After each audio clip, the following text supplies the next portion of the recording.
बहुत स्वागत है आपका। आप देख रहे हैं गो ब्लॉग्स और मैं हूं आपके साथ भास्कर डोभाल। दोस्तों, हमारे जो हस्तरेखा है, जो समुद्र शास्त्र है, उसमें हमारी ये जो उंगलियां हैं, इनका एक महत्वपूर्ण स्थान होता है। प्रत्येक उंगली जो है 3 भागों में बटी होती है, जिनको पोर या उंगलियों के पर्व कहा जाता है। जैसे आप देख रहे होंगे, ये फर्स्ट पोर है, ये सेकंड पोर है और ये थर्ड पोर है। तो 3 पोर जो है हमारी जो हथेली है, उसमें जो उंगलियां हैं, उनमें 3 पोर होते हैं। अब अगर देखते हैं तो यदि ये पहला पोर होता है, अगर ये पहला पर्व ये अन्य पर्वों से बड़ा है तो ये आपको आदर्श बनाएगी। जातक चाहे महिला हो या पुरुष हो, आदर्श विचारधारा का होगा, समाज में मान प्रतिष्ठा वाला होगा। वहीं अगर ये हमारा दूसरा मध्यम पर्व जिसको कहते हैं, ये अत्यधिक बड़ा है तो जातक बुद्धिमान विवेकवान होगा, दयालु और श्रेष्ठ सफलतम व्यक्ति माना जाएगा इस जातक को, जिसकी हथेली में ये मध्यम पर्व बड़ा होता है। वहीं अगर ये आखिरी पर्व मोटा हो, बड़ा हो, तो जातक क्या होता? श्रेष्ठ भोजन की चाह रखने वाला, लेकिन ऐश्वर्यवान हो, भोगी और श्रेष्ठ जीवन जीने वाला होगा। लेकिन ये आखिरी पर्व पतला, सिकुड़ा हुआ, दबा हुआ हो तो सारी ये जो अच्छी बातें होती हैं, ये कम हो जाती हैं।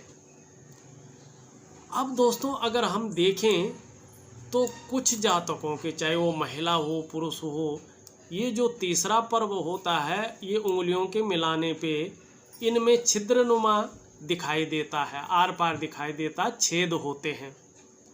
तो अगर उंगलियों मिलाने पर छिद्र दिखाई दे तो उस व्यक्ति के हाथ में पैसा नहीं टिकता है। जो जातक होता है, चाहे महिला हो या पुरुष हो, तो वो खर्चीला स्वभाव का होता है, पैसे टिकने में बहुत ज़्यादा मुश्किलें आ सकती हैं।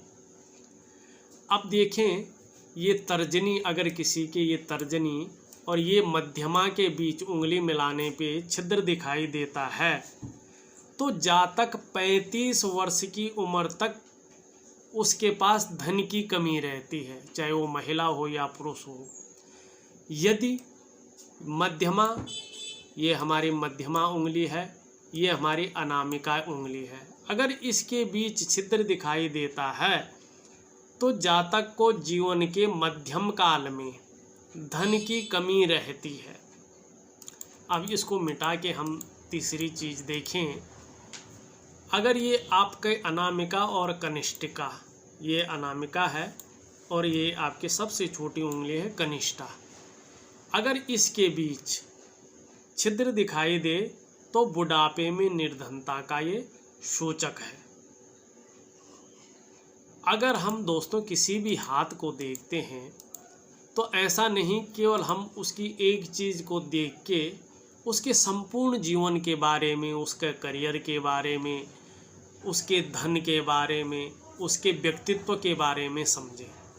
उसके लिए हमें जो है सबसे पहले उसका पूरा हाथ देखना पड़ेगा, उसकी हाथ की रंगत को देखना पड़ेगा।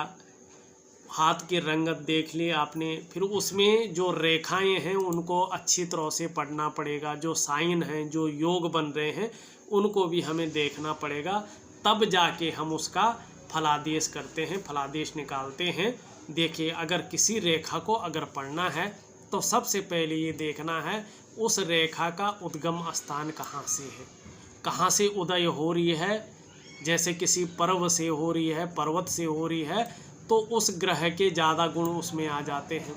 दूसरा, वो कहाँ पे संपन्न हो रही है, समाप्त कहाँ पे हो रही है, तो वो गुण भी उसमें आ जाते हैं।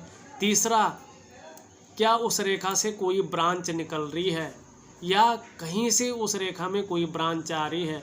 चौथा, उस रेखा में कोई शुभ या अशुभ निशान बन रहे हैं, ये देखना बहुत ज़रूरी होता है।